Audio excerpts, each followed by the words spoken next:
Jamais auparavant une locomotive électrique n'avait suscité autant d'affection que la locomotive à grande vitesse DB série 103, après la livraison complète de ses successeurs. Les séries 101, qui comptaient également 145 unités, la fin de la série 103 était théoriquement prévue pour 1999, à chaque rame retirée du service. Le nombre de ses admirateurs augmentait. En 2002, le parc de locomotives avait été réduit à moins de 30 appareils. La mise au rebut des locomotives Star hors service battait son plein. La réduction des services longue distance, consécutive au changement d'horaire du 14 décembre 2002, entraîna la suppression définitive des trains interrégions, principale mission des locomotives de la série 103 durant leurs dernières années d'exploitation. Ainsi, la fin du service des locomotives restantes de la série 103 était déjà prévisible après les excursions spéciales organisées au tournant de l'année 2002/2003. À compter du 14 janvier 2003, aucune locomotive de la série 103 ne devait être mise en service. À cette date, elles avaient été regroupées à leur dépôt d'attache Francfort-sur-le-Main 1, bien que quelques locomotives soient restées en réserve à Munich, Dortmund et Cologne. Cela marquait de fait la fin de l'utilisation de la série 103 par la division Voyage et Tourisme. La locomotive 10384 a été retirée du service en même temps que la 10331, déjà mise hors service, et la locomotive touristique 103220, quelques jours après la journée mémorable du 14 janvier. La locomotive 103184 se vit confier une mission spéciale et symbolique: transporter les voitures intercity excédentaires de Hambourg-Langenfeld à Dortmund. À la gare de marchandises, les voitures de voyageurs sont rassemblées avant d'être envoyées à la ferraille. Avec la suppression de nombreux trains intercity IC, tractés par locomotive et l'arrêt des services interrégions, plusieurs centaines de ces voitures, pour la plupart quasi neuves, ont déjà transité par la gare de marchandises de Dortmund. Les locomotives de la série 103 et leurs rames ont ainsi été retirées du service. L'ère des trains longue distance tractés par locomotive touche à sa fin. Pourtant, le système interrégion avait connu des débuts si prometteurs, en tant que lien entre le transport régional et le transport longue distance. Les services interrégions ne pouvaient être clairement rattachés à une seule entité commerciale après la réforme ferroviaire. Ils sont devenus un appendice indésirable du secteur du voyage et du tourisme, guidés par le seul profit et dont l'avenir repose exclusivement sur l'exploitation des trains ICE sur les lignes principales.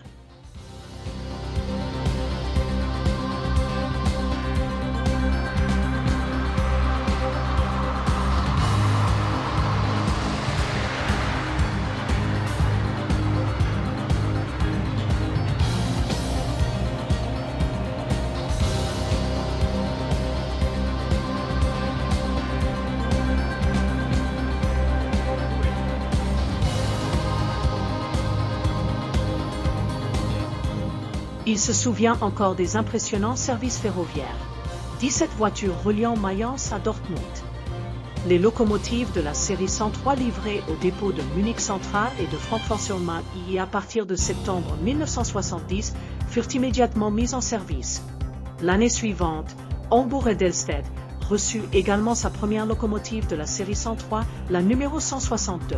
À l'approche de l'horaire d'hiver 1971/72, il ne restait plus beaucoup de temps pour mettre en service la majorité des locomotives commandées jusqu'à la numéro 175 et former le personnel. Puis vint le lancement du système Intercity IC, dont les trains, exclusivement de première classe, seraient tractés par les locomotives de la série 103.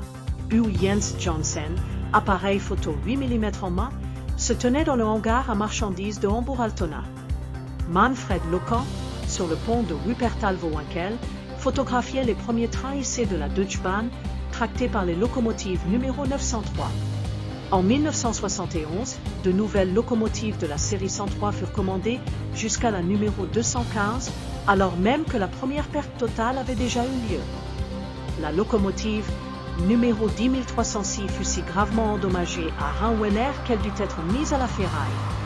Le dépôt de Munich, BW München, avait déjà mis en service ces nouvelles locomotives de la série 103, conformément aux horaires des locomotives de pré-série. À l'automne 1970, 4 allers-retours étaient prévus pour ces 4 locomotives. Lors des essais ou en cas de panne, une autre locomotive prenait le relais. Bien avant la livraison des locomotives de la série 103, Karl Gerhard Müller photographia la E03001 avec le train express F28 entre Stuttgart et Munich. Une locomotive de pré-série 103 fut également aperçue tractant le train express de Karl-Heinz Schulze, de Munich à Bebra, circulant parallèlement à une V200 à Würzburg, dont la face avant est très similaire à celle de la 103. Enfin, sur le même quai, la locomotive 10308, réceptionnée par le dépôt de Francfort-sur-le-Main le 7 mai 1971, fut photographiée. La dernière série de locomotives de la série 103 fut commandée en 1972. Les locomotives 103 216 à 103 245 sont dotées d'une cabine allongée pour un confort accru du conducteur. La locomotive 103 245 fut la dernière de la série 103 à être mise en service en juillet 1974. Près de 30 ans plus tard, elle fut la dernière de la série à subir une importante révision, tout en conservant sa livrée d'origine. Il fut alors décidé de la préserver comme locomotive de musée. Elle resta en service sans dommages majeurs jusqu'en 2003. En mars 2003, elle fit l'objet, avec les autres locomotives de la série 103, d'un inventaire complet au dépôt d'Opladen, qui avait assuré leur maintenance de 1973 jusqu'à leur retrait définitif du service.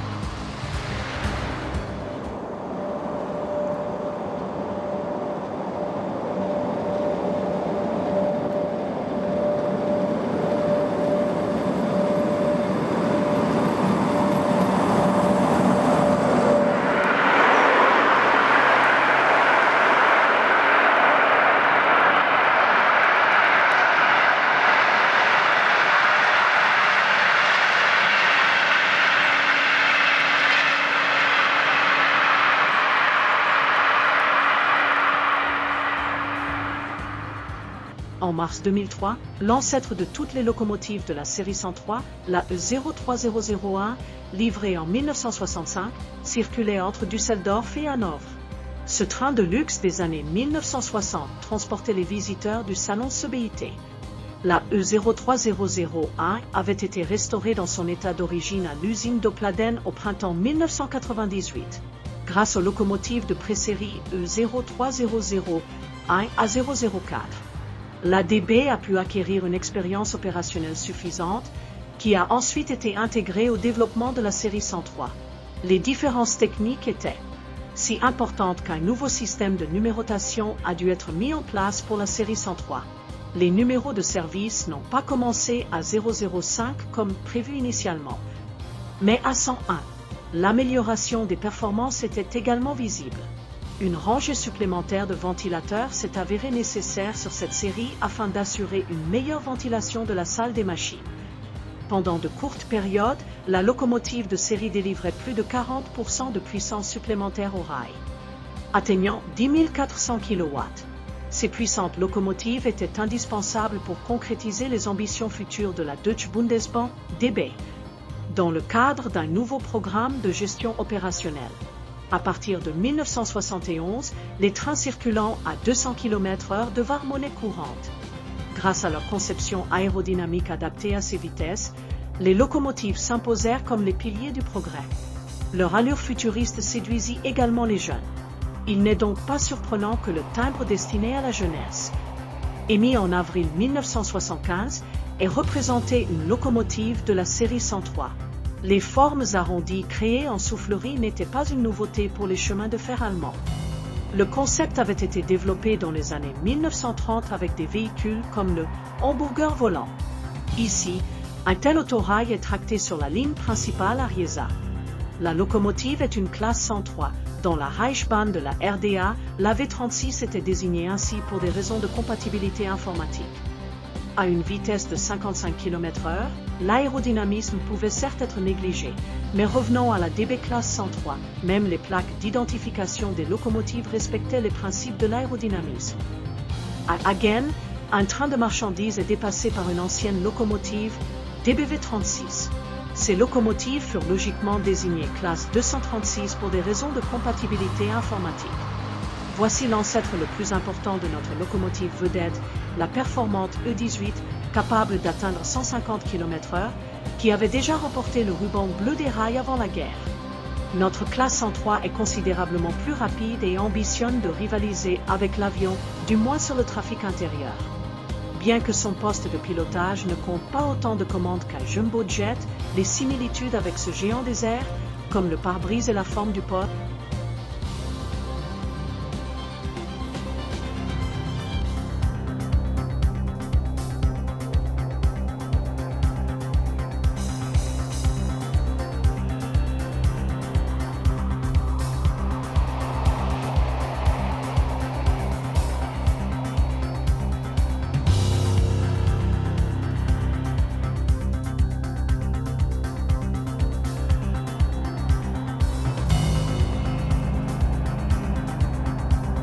il en va de même pour l'accélération des trains courts. Elle plaque les passagers contre leur siège. Doucement mais fermement.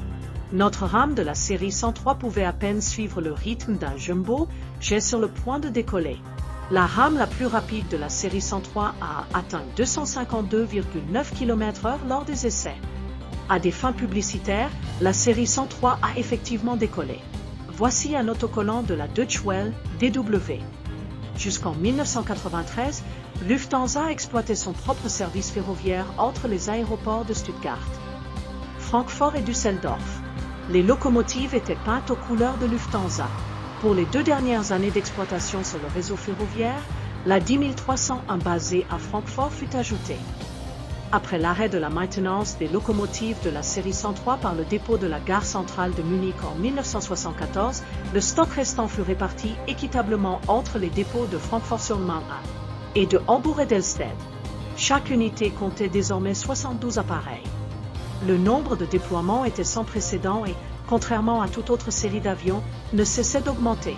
La performance maximale lors d'une rotation de plusieurs jours atteignait 2152 km.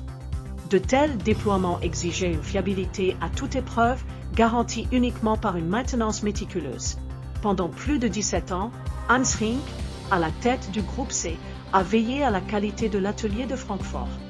La méticulosité est primordiale, déclarait-il, la sécurité passe avant tout et le personnel est parfaitement formé.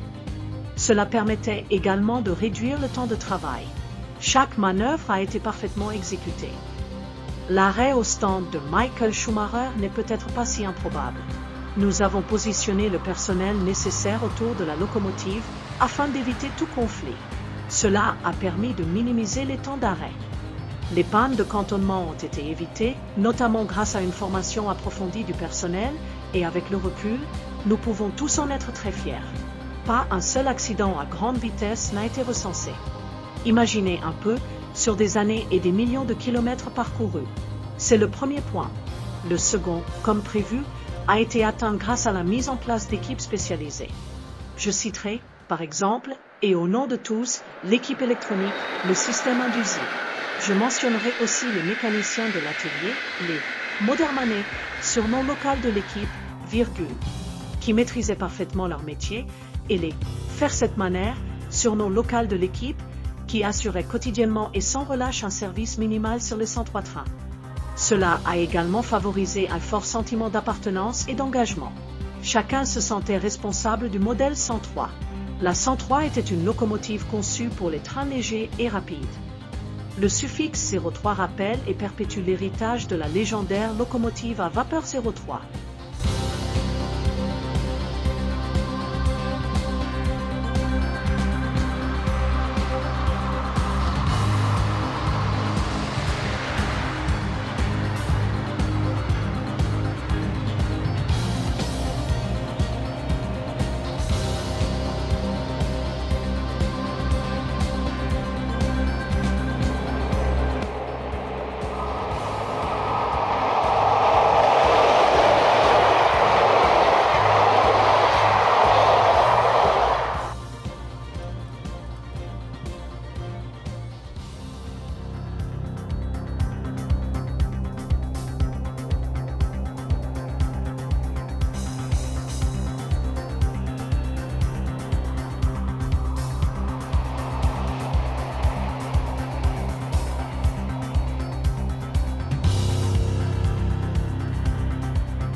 On aurait pu l'appeler simplement la 101, mais elle a été conçue à l'origine pour les trains légers.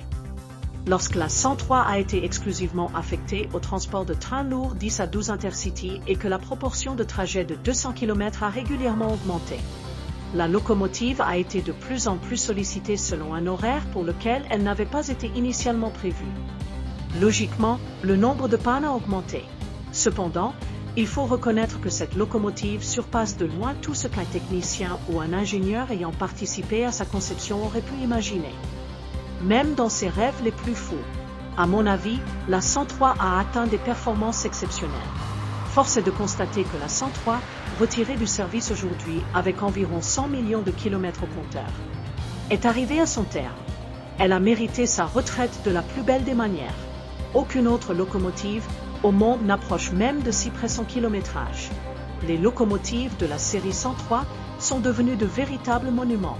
Durant leur carrière, elles ont bénéficié de nombreuses améliorations techniques, rarement visibles de l'extérieur. Un changement notable fut toutefois le remplacement des pantographes.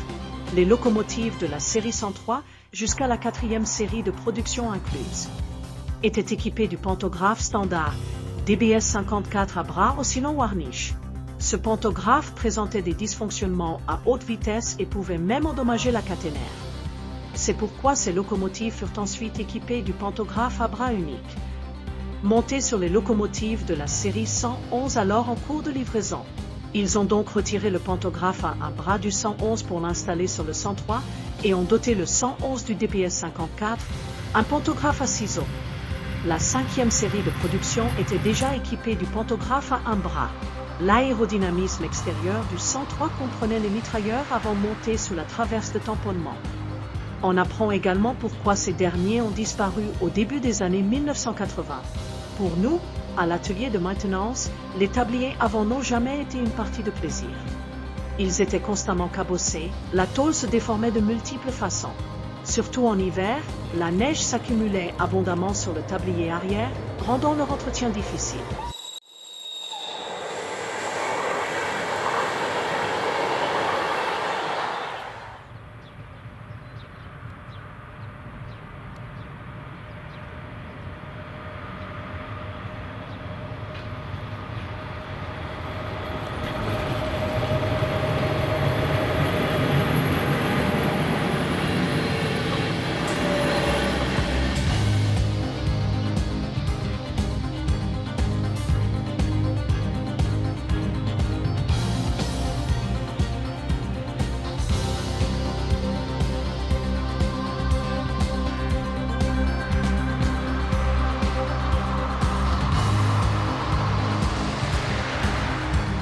Cela ne nous a pas vraiment impressionnés. La 103 était bien contente de ne plus avoir de tablier avant. De nos jours, plus personne ne se souvient de l'avoir vue avec. C'est de l'histoire ancienne. Même la locomotive du musée, la E03001, a été laissée sans tablier avant. Les panneaux métalliques peints en gris châssis n'auraient été visibles, comme on le voit ici, que par faible luminosité. En plein jour, ils auraient été invisibles, noyés dans l'ombre de la traverse de tamponnement. En 1964, année de construction de la première 103, les locomotives à vapeur étaient encore utilisées pour un service voyageur de grande qualité. Elles étaient encore plus nombreuses pour le transport de marchandises. En cette époque ferroviaire, encore empreinte de nostalgie aujourd'hui, les 4 locomotives à grande vitesse ont inauguré une nouvelle ère de transport rapide, apportant des progrès considérables et une rupture nette avec l'ère de la vapeur. Leur devise, nos locomotives ne fument plus.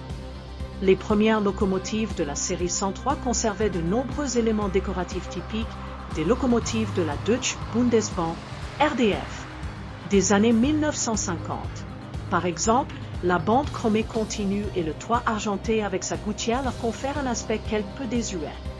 À l'inverse, les locomotives de série des années 1970 se sont débarrassées de tous ces détails. Les nouvelles locomotives de la série 103 étaient les premières sans gouttière de toit. Et leur peinture beige uniforme sur le toit soulignait encore davantage leur design élégant, déjà très visible grâce à leur livret TEE, également adopté pour les trains Intercity. Ces locomotives bénéficiaient d'une nouvelle livrée à la fin des années 1980. Les trains Intercity adoptèrent rapidement cette livrée, semblable à celle de la section C. La série 103 reçut également une nouvelle livrée, après quelques modifications mineures.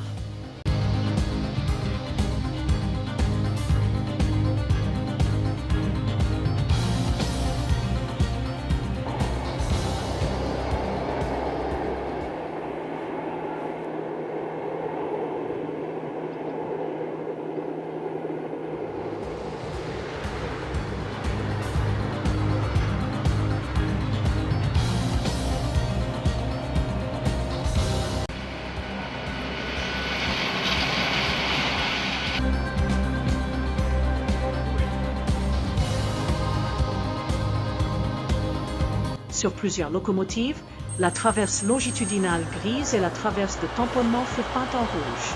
En décembre 1987, la première locomotive de la série 103 fut entièrement peinte en rouge. La 10315. Le train part immédiatement. Cet événement était suffisamment marquant pour que nous filmions la nouvelle série 103 lors d'un de ses premiers trajets. En décembre 1987, à la gare centrale de Francfort, sur la ligne EC75 à destination de Bâle. En succession rapide, et à chaque grande révision, 82 locomotives ont été repeintes en rouge orient avec une bande blanche d'avertissement à l'avant. Avec la livraison des locomotives de la série 101, la maintenance complète des locomotives de la série 103 a été abandonnée, supprimant ainsi la nécessité de les repeindre. Les locomotives de la série 103 ne pouvaient que partiellement rivaliser avec les nouvelles locomotives triphasées à courant alternatif de la série 101. Hans Rink le confirme. La locomotive triphasée à courant alternatif est d'une génération plus moderne et il ne s'agit pas seulement de puissance, mais aussi de la finesse avec laquelle cette puissance est transmise au rail. La locomotive triphasée à courant alternatif est plus performante à ce niveau, il faut le reconnaître sans envie. Jusqu'à présent, j'ai tendance à privilégier la conception à 6 essieux, car la puissance transmise par roue est tout simplement moindre. Pour chaque locomotive de la série 101 livrée à partir de 1996, une locomotive de la série 103 devait être mise au rebut. Cependant, les choses ont évolué autrement.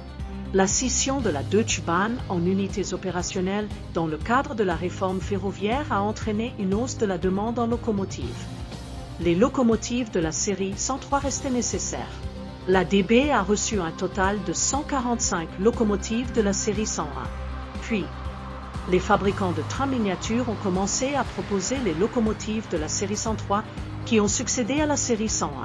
En janvier 1998, les visiteurs du musée de la société Marklin pouvaient déjà admirer la maquette un bar-87 de la locomotive de la série 101, tandis que le quotidien sur le réseau de la Deutsche Bahn, DB, à l'extérieur du musée, offrait un tout autre spectacle. Les locomotives de la série 103 traversaient encore Göppingen, tractant notamment les lourds trains Intercity 10308 en direction de Munich. En 1997, la flotte de la série 103 comptait encore une centaine de locomotives. Début 2001, ce nombre avait chuté à 40 locomotives en service. Les dernières locomotives de la série 103 furent rassemblées à Francfort-sur-le-Main. Durant cette période, le service interrégion devint leur principal mode d'exploitation. Grâce à ses horaires avantageux, il constitua une véritable bouée de sauvetage pour la série 103. Lors de la mise en place des services interrégions en 1988, il était en effet obligatoire d'utiliser exclusivement des locomotives rouge orientale pour ses trains bleus et blancs.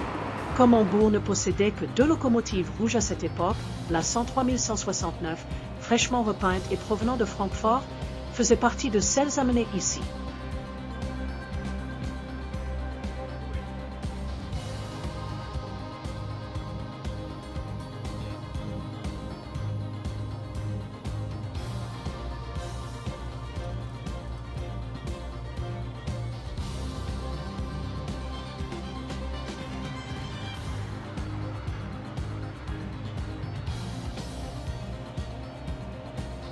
Au printemps 1995, l'électrification de la ligne vers Flensburg et au-delà, jusqu'au Danemark, a été inaugurée. Cela a permis aux locomotives de la série 103 de tracter les trains interrégiaux jusqu'à Paderborn. Les manœuvres se font ici avec des locomotives diesel. Voie libre pour notre train en direction de Hambourg. Ce signal présente une autre particularité. Il s'agit d'abord d'un signal de manœuvre.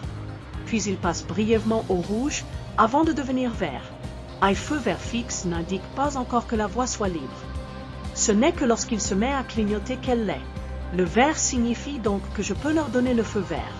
Je peux leur donner le feu vert, mais la voie n'est libre que lorsque le feu se met à clignoter.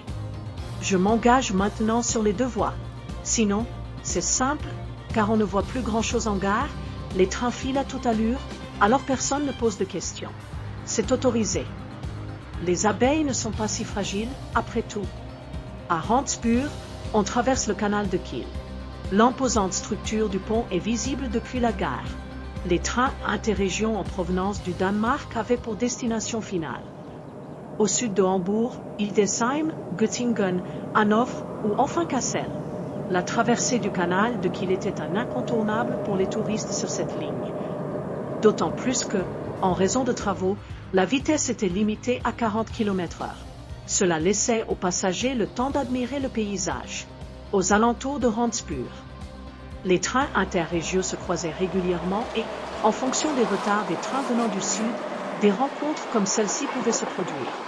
Oui, c'est assez haut. On sent vraiment le vent là-haut, une sensation qu'on n'aurait pas l'habitude de ressentir. Das sieht ja doch ganz schön, was man sonst gar nicht so angeht, Mann.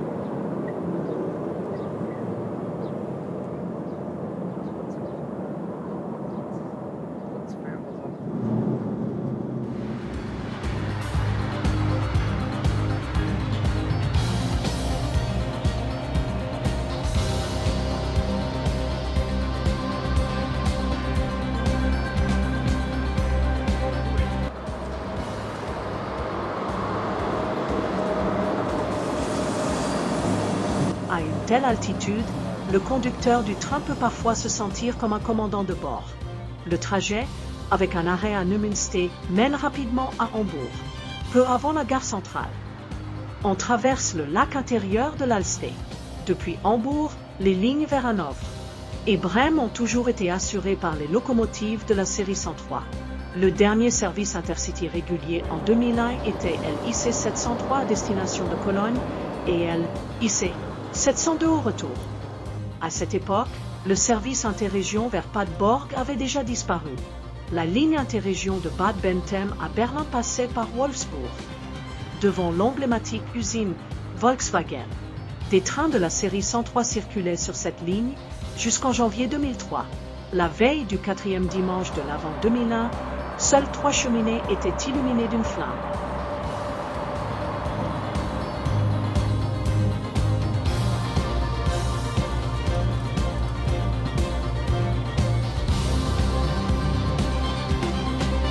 Ce 4e dimanche de l'Avent, pourtant, était tout sauf morose, une magnifique journée d'hiver sous une neige poudreuse.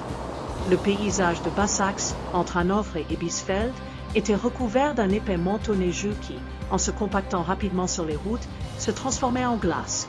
Sur la ligne ferroviaire Hanovre-Berlin, où les trains circulent à 200 km/h, la neige poudreuse était tout simplement balayée par les vents.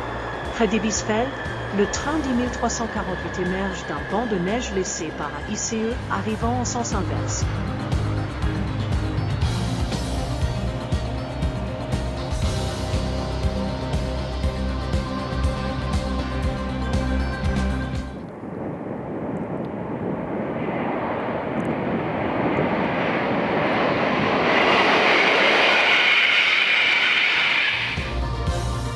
Décembre 2002 fut également marqué par la neige et le verglas. Même sur les rives de la Spree, le froid se fit sentir. Nous sommes à la station de S-Bahn, Janowitz-Brück à Berlin.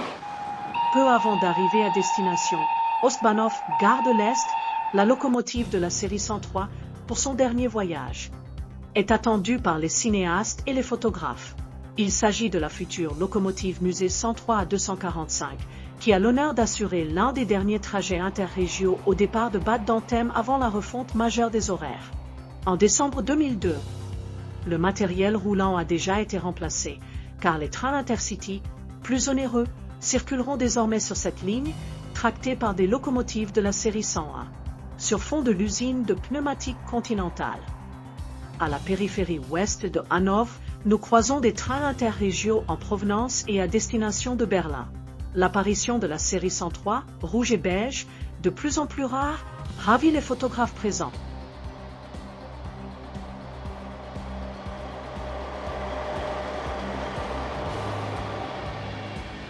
À proximité du tunnel ferroviaire le plus septentrional d'Allemagne, le tunnel de Langerich-Ouest, se trouve le passage à niveau numéro 103, situé au kilomètre 103 de la ligne Hambourg-Ruhr. Il porte ce nom non pas en raison du passage d'un grand nombre de locomotives de la série 103, mais parce qu'elles y circulaient. L'interrégion en provenance de Berlin est attendue ici. Un train, transportant des wagons, n'a pas fait demi-tour à Bad Bentheim, mais à Münster et passe donc par là.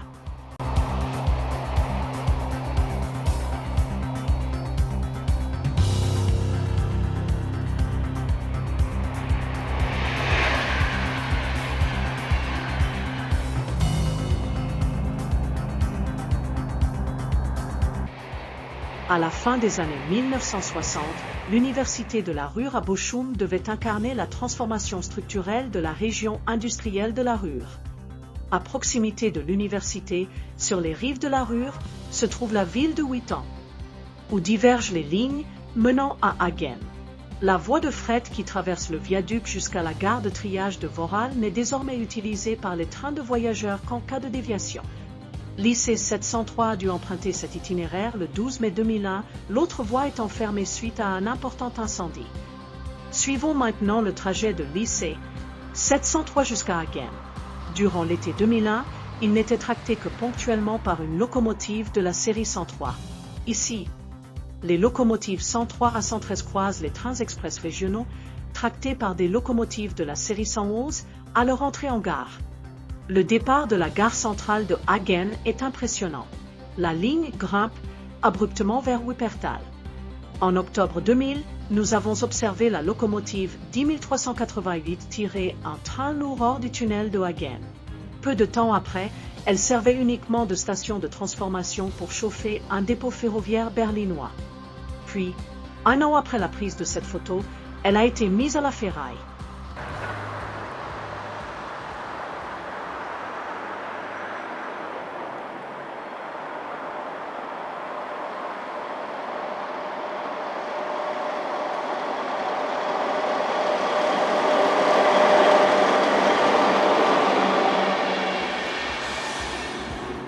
Dans la ville de Wuppertal, le train suspendu longe la ligne principale.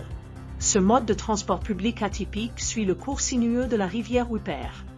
Ainsi, les différents réseaux ferroviaires se rejoignent à Oberbarmen et Sonnenborn. Du fait de la fusion des lignes interrégiaux et IC dans la Ruhr, c'est entre Duisbourg et Düsseldorf que l'on observe le plus grand nombre de trains de la série 103. 2 lignes interrégiaux, 2 lignes IC et une correspondance Eurocity circulent sur la ligne Düsseldorf-Duisbourg à 4 voies. Nous voyageons à bord d'un interrégio d'Aix-la-Chapelle à Hamm.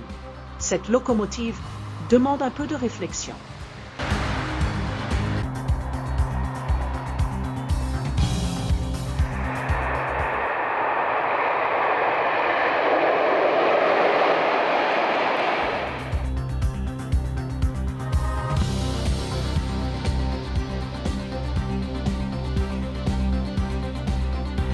À la sortie de Düsseldorf, un IC de la ligne 1 reliant Bâle à Hambourg nous dépasse. Autrement, il aurait un problème. Nous pouvons accélérer à fond après avoir quitté la gare.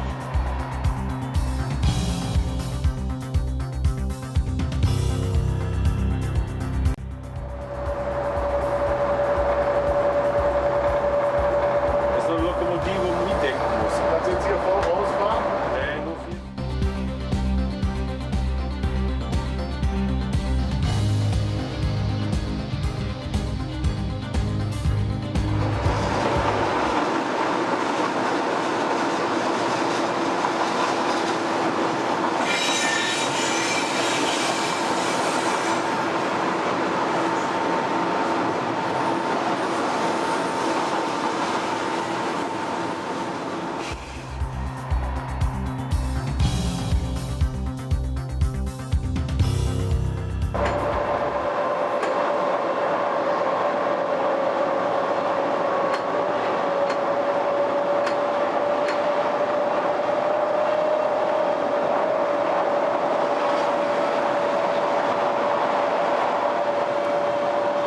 La course s'arrête car l'Interregio doit s'arrêter à l'aéroport de Düsseldorf, tandis que l'IC pour Hambourg file à 200 km/h, presque à la même distance. L'Eurocity de Cologne à Amsterdam nous dépasse peu après l'aéroport de Düsseldorf.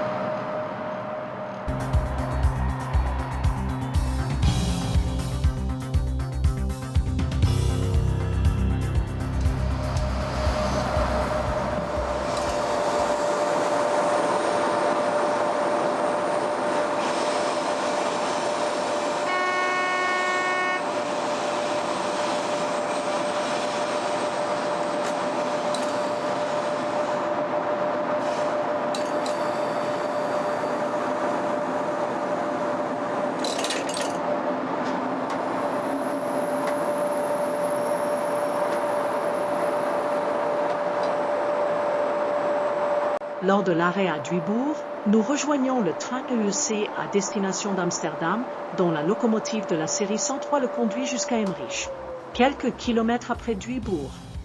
Les lignes se séparent avant les ponts de la Ruhr. Le pont nord mène à Oberhausen. La série 103 assure la traction de l'Interregio Koblenz-Münster. Voici une vue des deux ponts.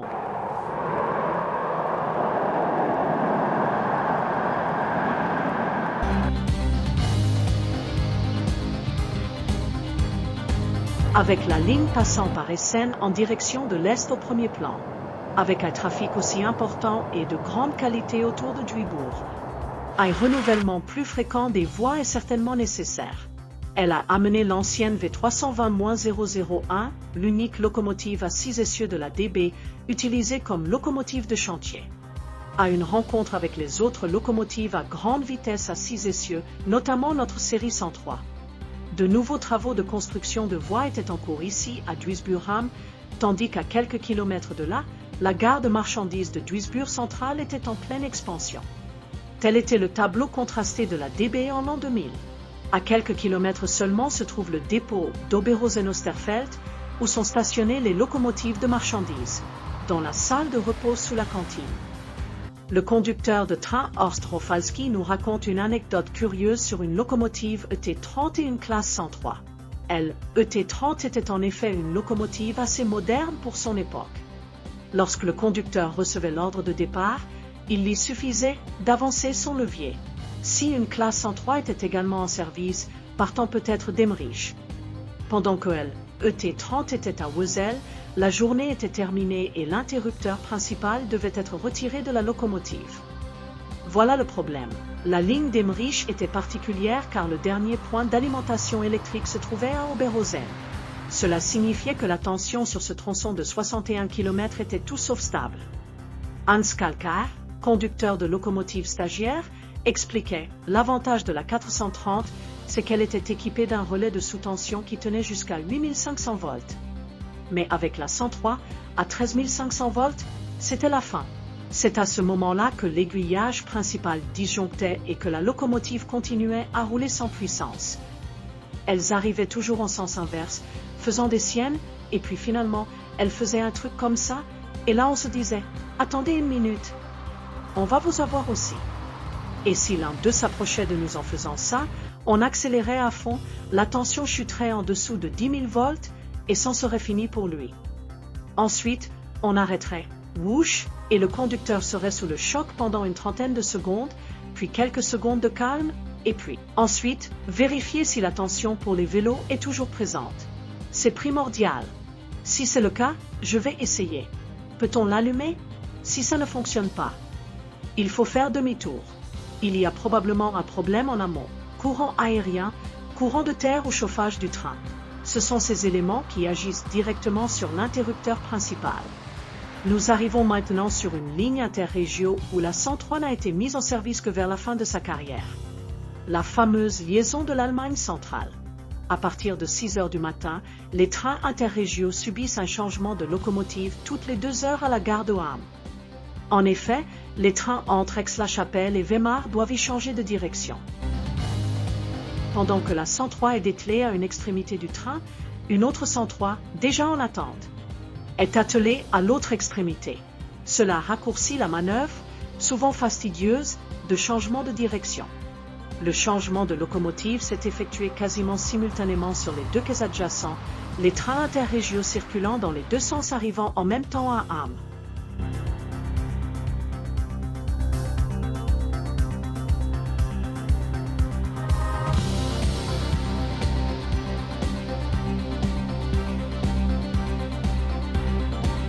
Après des arrêts à Soest, Lippstadt et Paderborn, l'ascension des Moët commence. Les arrêts suivants à Altenbeken et Warburg sont loin d'être ceux des trains intercity habituels.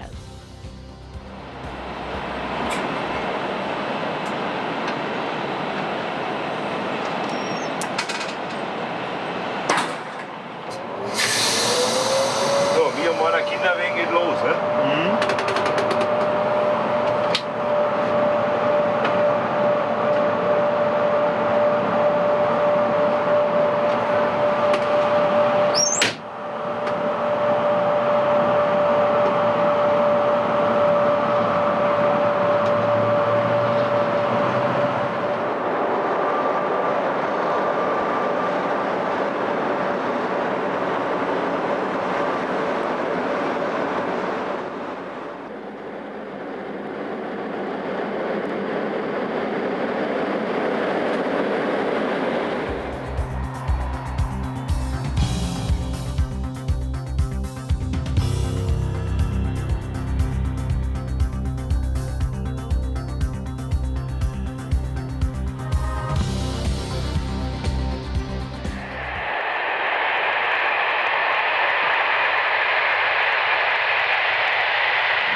Le concept des trains interrégiaux était, après tout, d'assurer des correspondances pour les trains IC et ICE plus rapides.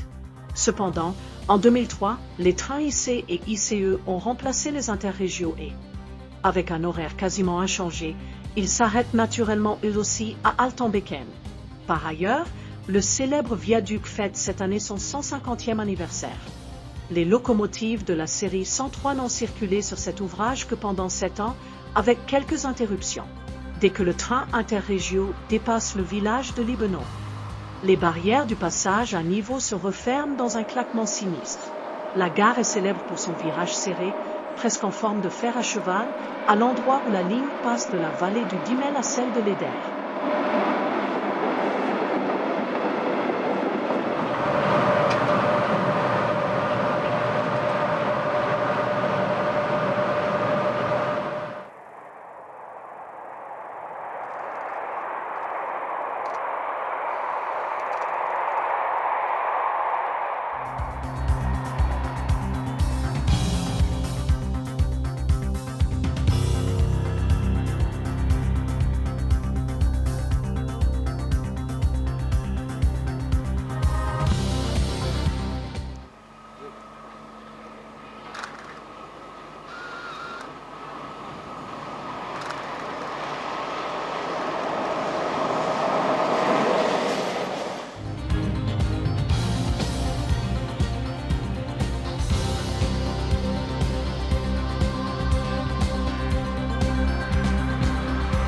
la locomotive 103 233 restera probablement dans l'histoire comme un modèle record. D'innombrables collectionneurs l'ont acquise, non seulement pour sa livrée unique, mais aussi parce que ce design sied parfaitement à la série 103. La 103 ainsi peinte a quitté l'usine d'Opladen en août 2000. Des affiches sous les fenêtres latérales droites rappellent aux visiteurs la fin imminente du service de la série 103, ce qui contribue également à son succès. Ma locomotive de la série D est la seule, avec la V200, à posséder une face avant. La V200 arbore un avant élégamment arrondi. Dessinée par Cross Maffei, leurs lignes sont harmonieuses, à l'instar des anciens modèles S36. Ce sont de vraies locomotives. Rien à voir avec les locomotives en chaîne cubique d'aujourd'hui. Nous revoilà à Erfurt. La 103 233 tracts, le train interrégio d'Aix-la-Chapelle depuis Amheim-Hagen. Voici une comparaison avec le modèle Rocco. Au pied du château de Salek, à l'est de Weimar, la ligne longue distance Munich-Berlin rejoint la ligne principale Leipzig-Francfort-sur-le-Main.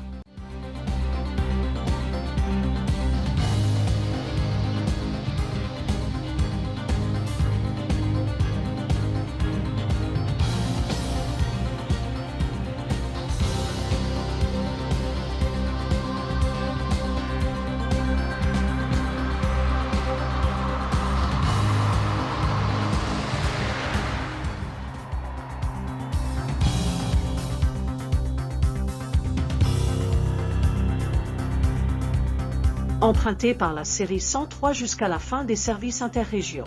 Le train 103 à 240 passe la bifurcation vers la vallée de la Saale sur le chemin du retour. L'Eurocity, Mimara emprunte le viaduc sur son trajet Leipzig-Zagreb. Jusqu'en 2000, ce service régulier était assuré par une locomotive de la série 103. Après Saalfeld, le train gravit la rampe au-dessus de la forêt de Franconie. Les trains de marchandises sont poussés sur cette pente, et la série 103 n'est pas vraiment adaptée à ce type de contrainte. Le sommet est atteint à Steinach. L'ascension est terminée. La peinture rouge orientale de la série 103 paraissait souvent usée ou abîmée. Elle offrait peu de résistance au soleil. Les zones rapiécées et repeintes étaient bien visibles, transformant la locomotive en un patchwork, surpassé seulement par une locomotive recouverte de graffiti. Dès 1995, une série 103 à l'allure de graffiti fit son apparition, la locomotive touristique, dont la livrée était assortie à celle des deux trains touristiques. À l'été 2000, on aperçoit la 103 et son train coloré près de Dortmund-Dern.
En ce dimanche matin, le train fait route de la Ruhr vers la mer Baltique, comme tous les week-ends de la saison. Cela offrait à la Deutsche Bahn une alternative plus confortable à la voiture. Car, comme nulle part ailleurs sur les routes côtières de la Baltique, Le trafic était particulièrement dense durant les week-ends de forte affluence touristique. Au retour de Wolgast, une locomotive de la série 232 a dû être ajoutée pour le tronçon entre Stralsund et Rostock, dépourvu de caténaire. Le wagon à bagages turquoise et beige détonne un peu avec l'ensemble du train. Le train touristique circule ailleurs en Allemagne. Le voici sur l'Interregio, entre Weimar et Aix-la-Chapelle. Après la saison estivale, les destinations touristiques changent. Pour les vendanges, les visiteurs se rendent sur les rives de la Moselle. Les locomotives de la série 103, désormais excédentaires, étaient également fréquemment utilisées pour ce service. Les week-ends d'automne. Des trains circulaient entre Münster et Cochem, puis Trèves. On peut admirer cette vue magnifique sur la Moselle depuis les hauteurs du village viticole de Leu. En 2003, alors que les deux trains touristiques circulaient encore, ils servaient principalement de trains de réserve sur le réseau. Après le tunnel de Pleindrich, le train remonte le cours d'eau le long du célèbre viaduc à flanc de colline. Lors de la dernière année de service des locomotives de la série 103, Koblenz est devenu le principal point de convergence du trafic restant.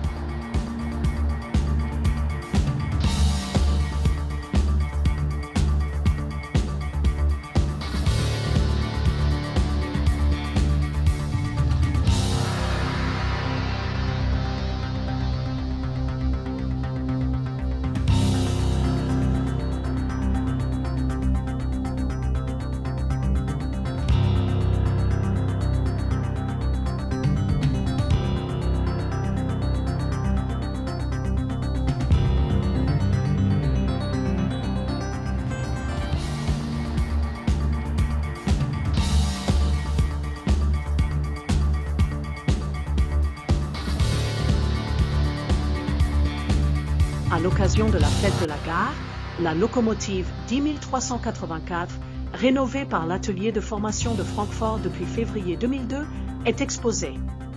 Diverses autres locomotives circulent également ces week-ends d'octobre. Hors programme, la locomotive 103 à 233 tracts, un train intercity à destination de Cologne. Elle passe actuellement sous les ponts de la Moselle. Près du Deutsches coin allemand. Le service interrégio Koblenz-Münster était régulièrement assuré par des locomotives de la série 103 jusqu'au 14 décembre 2002.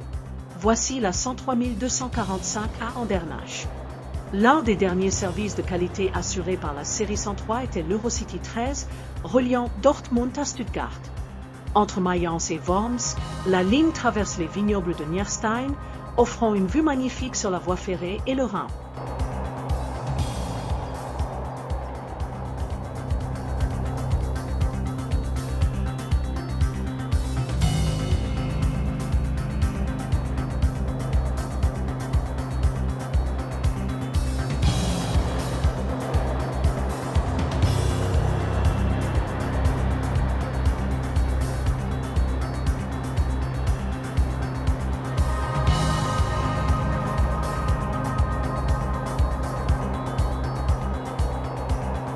Du château près de Nierstein à cet impressionnant ouvrage d'art ferroviaire.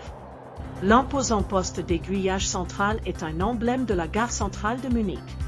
À Munich, les lignes de la série 103 ont été supprimées pour des raisons d'exploitation liées à la gare terminus. Seuls des services spéciaux ont continué vers le sud. La ligne de Ratisbonne à la gare centrale de Munich passe par Mozac. Le Bahnsuhr der Borei 103 à Wegerlicher Luft. La légendaire rame TEE devrait faire revivre le prestige des trains emblématiques des années 1950 sur les voies ferrées allemandes plus tard dans l'année. Un projet prestigieux pour le musée des transports, auquel les locomotives de la série 103 pourront occasionnellement contribuer.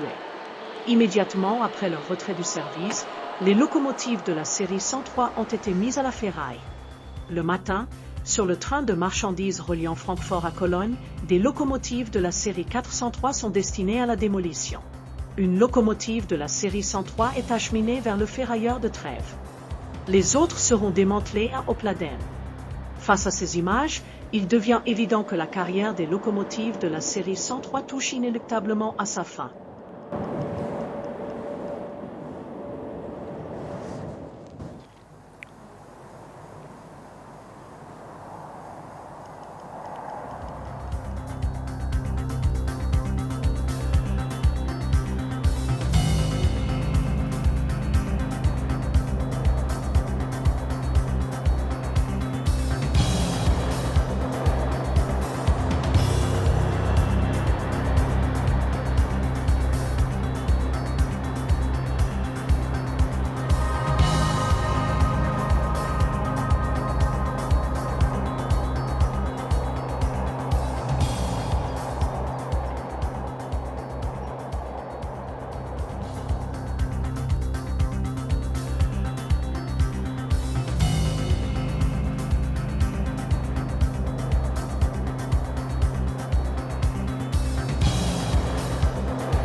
Une dernière opération d'envergure a eu lieu à Düsseldorf le 12 janvier 2003. Un train de voitures en provenance de Munich. Soyez prudents à l'entrée de la gare. La locomotive 103 a 233 tracts ce train. Ce service, connu sous le nom de Christophorus, est désormais célèbre. À Düsseldorf, les wagons porte-voitures sont dételés et acheminés vers le quai de chargement par la locomotive de manœuvre. La 103 à 233 reprend ensuite sa route peu après pour transporter les voitures voyageurs jusqu'au dépôt de Dortmund. La 103 à 233 traverse la gare centrale de Dortmund sous l'enseigne lumineuse géante de la brasserie Union. Il est temps de dire adieu à la classe 103, à une locomotive devenue si familière, dont l'allure si agréable était un spectacle quotidien sur les chemins de fer allemands. Il nous faudra nous habituer à l'idée qu'il y aura des jours sans classe 103 en service. Le paysage ferroviaire perd une magnifique locomotive. C'est inévitable. Les temps changent.